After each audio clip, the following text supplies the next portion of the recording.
the layman should study systems thinking because it's an incredibly robust and powerful tool for deconstructing any problem, any issue, anything that anyone's trying to solve.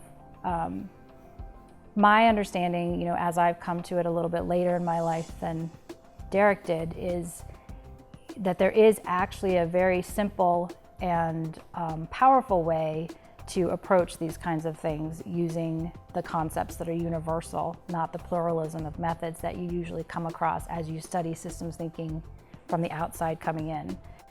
I think academics should study systems thinking also because of the same reasons, right? It's a very powerful field. And yeah, a few things that people have said. I mean, Einstein said, we won't solve things using the same thought processes that we had when we created the problems. And he also said, science is no more than a refinement of everyday thought. And so, when I think of systems thinking for scientists versus systems thinking for the public, I think of that idea that systems thinking is like science, just a refinement of everyday thought. And so scientists might want to solve really what we call wicked problems. Yep. That are very sophisticated and very, multi-dimensional and things like that. Well, everyday life throws problems at you, and whether it's how to raise your kids better in a complex world, or whether it's, understanding the system that is your job, or, any of those types of things.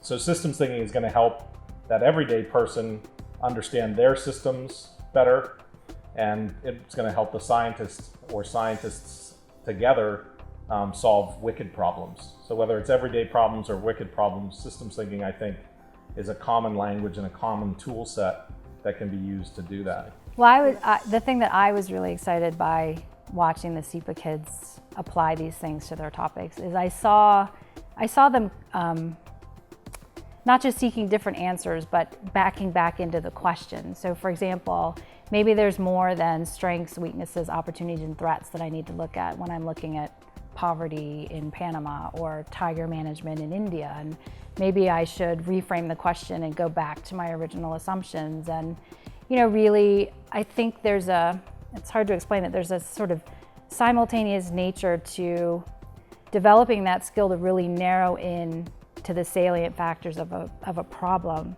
But then once you've done that, go back out and literally sort of in a very algorithmic way, check, am I missing anything? If I broaden this out and take just one different perspective, how does this whole picture change? And so there was this sort of almost elasticity that I saw them developing in the way that they were analyzing things. Because, public policy and policy analysis can be fairly finite in the models that we offer, SWOT, cost benefit, cost effectiveness, all those different things. So to be able to get that elasticity to me is what's exciting, where, they're challenging all of these things. That's a great point. The elasticity and adaptivity of their thinking really expanded. They were just much more fluid. And those moments were like, oh, now I see, I should have done this, and that changes this, and that, so there's this moment where they sort of get that. That's really and recognizing, fun. Recognizing, that even very simple things like the distinctions you make. We worked on a case in a water treatment plant. Yep. And recognizing that when you say, that there's a water shortage, you're making a distinction that's going to influence everything else you think from that point on. Right. Well, that distinction could have alternatively been framed as a people abundance, right? And so when you are able to use systems thinking to sort of cause yourself to say, yeah, it could be a water shortage, and I can frame it that way, but I could also frame it as a people abundance, and that's, you're going to end up in a different place when you look at things in those kinds of ways. Yep. I think it's very common to distrust simplicity, simple solutions. I think it's easy to try to complicate things, and when you think of systems thinking as an academic field, it can seem intimidating. But if for example you read all of these papers in this issue, you would see that there is a simplicity to the process of applying systems thinking to a variety of issues.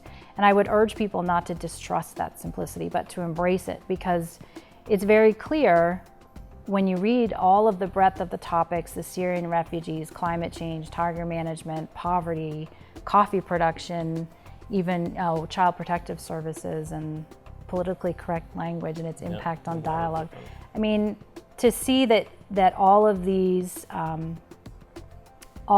systems were analyzed really robustly with 4 simple rules is kind of hard to believe at first. But when you really think about it, it makes sense. I mean, it makes sense that there can be a sort of metacognitive tool that's universal, that's the building block to all of our thought processes. And I think, I would say we need to keep that in mind as we're thinking about these things and remember that simple doesn't mean, I don't know, bad.